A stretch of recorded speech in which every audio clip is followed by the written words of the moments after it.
юм миний одоо нэг дуртай артист байдаг байхгүй юу? One Day байдаг шүү дээ. One Day бол яг нэг яран дээр хэлж ирсэн. Ер нь романтик хэлхэж ер нь хамгийн дээд хэлбэр нь ер нь бол дуу хийж өгч штэ. Тэр хүн ер нь зориулж дуу хийж өгч ер нь бол романтик хамгийн дээд хэлбэр гэж хэлж ирсэн. Би бас сонсоод тэгвэл би ч бас ер нь бас романтик хүн юм байна даа гэж бодсон ба. Сайн бацхан наваа Тэлмэн гэдэг би Отч Манрам их сургуулийн 3 дугаар курсын оюутан их хэмжээ ангиар сурдаг. За яг нь ерөнхий бол дууны хувьд бол 10 дугаар ангиас эхэлж яг дуу бичиж эхэлсэн. Тэгээд бичээд ер нь наах зүгээр найзуудтайгаа ярьж байгаа хөгжилтэй сонирхолтой маягаар анх хийж үзээд тэгээд ер нь болж штэ ингээд цаашаа ингээд явбал бас болох юм шиг байна гэд найзууд надад хэлчихсэн. Тэгээд бас нэрээ яагаад бас үзээд алдаж болохгүй гэж гээд ерөнхий арай нэг мэрэгжлийн төвшөнд мэрэгжлийн студиэр бичүүлж үзээд тэгээд SoundCloud дээр эхлээд ер нь бол дуунуудаа хийдэг байсан. Тэрэн дээр бол одоо нийт нэг 20 хэдэн дуу SoundCloud дээр бүгдээрээ байгаа. Тэгээд зөвхөн SoundCloud дээр хийгээд авахгүй бас YouTube руу орж үзэх хэрэгтэй юм байна гэж бодоод 12 дугаар ангитаа бол яг YouTube руу дуунуудаа оруулаад эхэлсэн.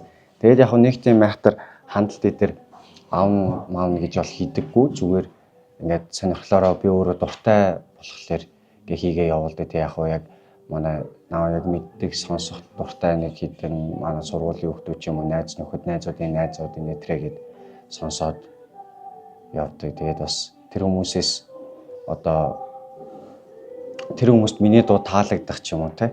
Тэгээд сонсоод явахт нь ер нь бол бас надад бол гоё байдаг аа. Гоё. Нэг ангаах тал болохоор айгүй хичээл ном ихтэй.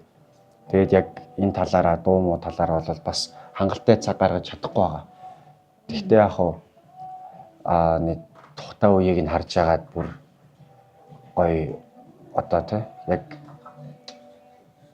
тэр талаараа илүү хөгжүүлээ бүр цаашаага арай нэг level up хий илүү олон хүмүүст одоо нэг commercial дуу хий гэдэг ч юм уу те эсвэл нэг ямар нэг хит дуу хийх ч юм уу яг нэг тийм зориг мөрөөдөл гэх юм уу нэг тиймэрхүү зүйлүүд бол бодогддог. Тэгэхээр би сая 100 болол бодсон юмудаа бүгдийг хийсэн. Би нөө платформуд руу оруулъя гэж бодож ирсэн. Тэгэд би оруулаад тэгээд 2 дуун дээр нэг бичлэг хийсэн өөрөө. Нэг нь би хөвсгөл явж байхдаа яг нуурын ирэг дээр хийжсэн. Нөгөөх нь бол яг найзуудтайгаа хийсэн. Тэгээд ер нь нөгөө нэг Instagram, Facebook, Music гэдэг шүү дээ. Тэрэн дээр Spotify ер нь платформуд руу бас дуунуудаа оруулсан. Бас гоё юм бэл. Яг хүний надад одоо ямар мэдрэмж төрж байна те. Би яг одоо гонигтай байна уу юу жаргалтай байна уу гэдэг бол яг дуугаар ерөнхий бол яг илэрхийлж бас болдог. Тэгээд хүнд хэлмээр байгаа ч гэсэндээ бас нэг шууд очиж хэлж чаддаггүй, хэлж болдгоо тийм үеуд байдаг штэ. Тэнгүү зүгээр ингээд аяа сонсоод тэр юм дээр илүү аялгалаа гоёор өөрийнхөө өгнүүдийг бичээд дуулаад ингээд хүмүүст хүрэхэд бол яг энэ хүн чинь бас нэг тэрийг сонсоод энэ хүн чинь бас нэг ийм мэдрэмжтэй ингээ яваад байгаа юм байна да гэдэг ч юм уу. Ийм юм дуулаад ийм юм болцсон юм байна да гэдэг ч юм уу те. Тиймэрхүү одоо мэдрэмжүүдийг бол одоо миний дууг сонсоод хүмүүс зарим нь тэгээд ойлгодог баг. Дурлсан яруу найрагч гэдэг нэг Instagram нэртэй байжгаад тэгээд нөгөө нэг дуу муу хийсэн чинь бас нэг нэр бодох хэрэгтэй болоод тэнгуүтээ зүгээр яг тэр үгээрээ дурлсан яруу найрагч гэд явчихъя гэд. Тэгээд явж ирсэн чинь нөгөөх нь сүйдээ жоохон хүнд хэлхээс жоохон ичмэр шиг санагдаад товчлоо зүгээр див аа юм гээд. Тэгээд яг юу гэсэн үг ингээ асуул яг хэлдэг л дээ. Тийм яг ийм утгатай байсан. Би чи ээж мэжтэй нөгөө төрсөдрөөр нь ингээд шүлэг бичиж өгч мөгөөд ингээд захиа махаа өгөхдөө ингээд нөгөө ингээд мөр болгоно ингээд одоо ингээд мөрний одоо ихний үсэг биш үү? Нэг мөрний ихний үсгийг ингээд доошоо ингээд цувуулаад унших юм бол одоо нараа хөөрхөн гэдэг ч юм уу болдог. Тэнгүүт ингээд ингэж тэгж бичиж өгдөг. Тэнгүүт ийм сэдв мэдвэрээ ингээд би чинь багш магштай тийж шүлэг бичиж өгдөг. Тийм байсан. Тэгээд тэр нөгөө хүрэл туулахт ордог чинь гэхдээ яг тэр бол бүр сүүлдээ 11 үлээ 11 дугаар ангид баха нөгөө нэг юм шүлгийн тэмцээн болно гэдэг. Хэцэн би гэхдээ нөгөө тэмцээнд орж байгаагүй зүгээр орох уу гэд чи үг мөн бичтэй юм чи орчих уу гэд тэгэхээр би нөгөө дууны үгнүүд ингээ утасныхаа нөтдөр бичсэн.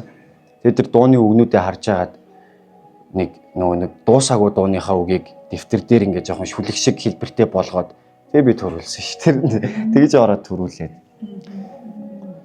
Тэгээд яг нөгөө би дуу хийхээс илүү бас амар сайн сонсогчлоо ер нь бол яг дуунуудыг ер нь амар сайн сонсдог. Тэгээд яг өөрийнхөө дуугаас амар голдог. Би сонсогчийнхоо үүднээс яг сонсогчийн талаас өөрийнхөө дууг сонсоход надад таалагдж гин үү гэдэг талаас нь амар их хийдэг. Тэнгүүд надад яг сонсогч талаас нь би сонсоход надад миний дуу таалагдж ивэл би яг анзаарч тэгвэл хүмүүс ч гэсэндээ бас ямар ч таалагдах юм байна. Эсвэл ямар ч зүгээр сонсоход бол гайгүй болчих юм байна да. Сонсоо явчаар л дуу болсон юм байна гэж бодоод тэр үедээ л бичээд цацдаг.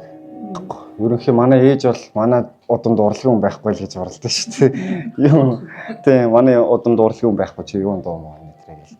Тэгдэг байсан. Тэгээд би чинь ээжэд хэлэхгүйгээр зүгээр 10 жилдээ бичүүлээ явж байсан хэрэг. Тэр дундаас нэг зүрхэнд минь үлдээч гэдний доо зүгээр манай 10 жилд аягүй хөрх маш вайрал болоод тэгээд нэг YouTube дээр хөөрхөн яваад эхэлсэн чи YouTube-ээс өөрөө зүгээр цаанд болоо сонсцсон. Тэгээд тэгсэн чи тэр их ээж таалагдсан юм шиг байлаа.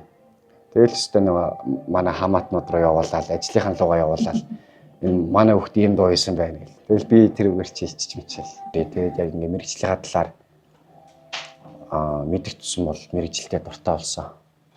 Курс одоо ахих тусан бол тэр үнийг бэлдээд байгаа шүү дээ юм ч болоход сэтгэл зүй, оюун ухааны хувьд. Тэнгүүд тэр хүн илүү их юм мэдээд эхлэхээр л ойлгоод эхлэхээр л ер нь бол яг учрыг нь ойлгоол. Тэгэл илүү мэрэгжилтэй дуртай болт юм болов. Нэгдүгээр курсын хүүхдэд бол яг л үсгээ үзэл яг сайн ойлгоог байгаа шүү. Тэнгүүд нэг ингээл за тэнгүүд чи ингээл 3 4 5 6 гэл дээшлэх тусмаа үзэж байгаа номоо ойлгодог болоод хичээлээ ойлгодог болоод мэрэгчлээ ойлгодог болоод тех тусмаа тэгэл илүү дурлж дуртай болдог. Илүү хүнлэг илүү юмыг арай өөр талын өнцгөөс нь хардаг.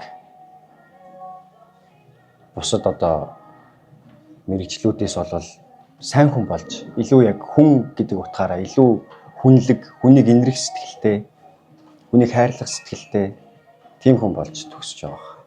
Манай сургуулийн онцлог бол тийм оюутнууд, тийм инженерийг бэлтэж байгаа. За баярлалаа.